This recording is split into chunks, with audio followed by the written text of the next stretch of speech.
Bonjour à toutes et à tous. Aujourd'hui, je vais vous présenter une fonctionnalité clé de Solvency Lab qui vous offre toute la souplesse nécessaire pour modéliser le taux concurrentiel dans le cadre d'un modèle ALM. Donc, je commence par ouvrir Solvency Lab à l'adresse solvency.fr. Une fois les bibliothèques Python chargées, je me rends dans l'espace Workspace pour importer les inputs ALM à partir des deux fichiers Excel que j'ai préparés en amont. Donc, je clique sur Charger pour les inputs non économiques. Et je fais pareil pour les inputs économiques. Donc, petit rappel sur le taux concurrentiel. Donc, parmi les inputs économiques du modèle ALM, on retrouve deux éléments importants.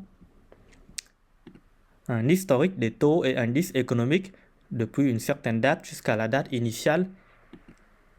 Dans notre exemple, on a l'historique à partir de 2001 jusqu'à 31/12/2023.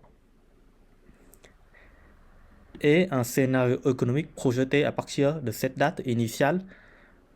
Ici, j'ai importé deux scénarios économiques différents, mais on va rester sur le scénario qui s'appelle exemple. Et voilà la tête du scénario exemple. L'historique et le scénario économique combinés permettent de construire une trajectoire économique sur une longue période. Donc si je clique sur afficher historique ici, vous voyez que l'historique a été concaténé au scénario économique pour nous donner des trajectoires économiques allant de 2001 jusqu'à 2031. Donc cette trajectoire est utilisée pour modéliser les actifs, pour la valorisation et pour calculer les revenus bien évidemment, mais aussi pour modéliser les passifs, notamment à travers le taux attendu des assurés et le taux cible de l'assureur. Donc ces deux taux sont essentiels pour déterminer les taux servis aux assurés et les rachats conjoncturels que nous verrons en détail dans une autre vidéo.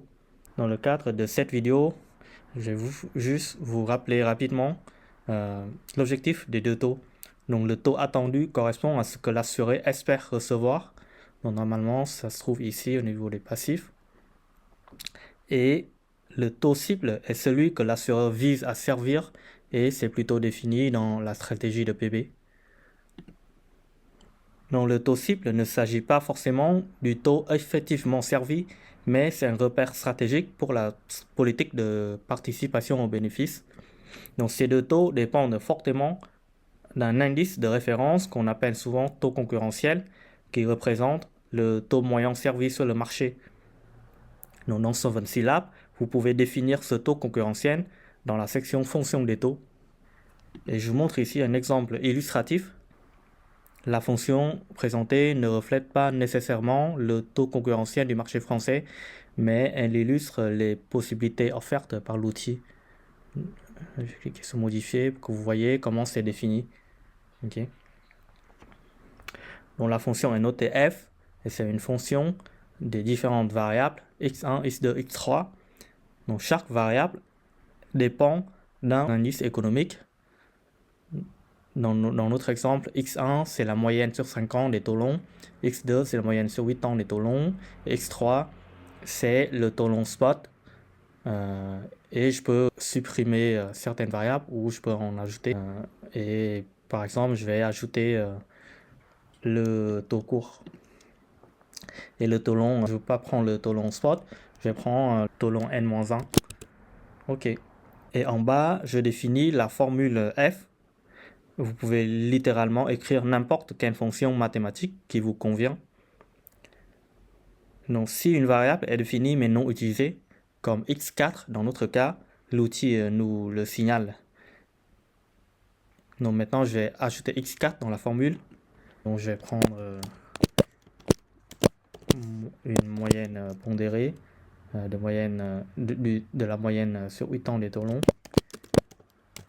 et du taux court. Donc vous voyez, j'ai fait exprès pour mettre une faute de frappe. J'ai mis x44 au lieu de x4. Donc l'outil le détecte également. Il dit que x44 présent dans la formule mais non déclaré. Donc je corrige cette erreur et tout est bon maintenant. Vous voyez une interprétation de la formule en bas. Et comme on vous laisse beaucoup de possibilités de flexibilité dans la définition, de la fonction via cette case-là, nous trouvons intéressant de vous offrir une calculette pour vérifier ou valider votre formule avant de valider la création de cette fonction.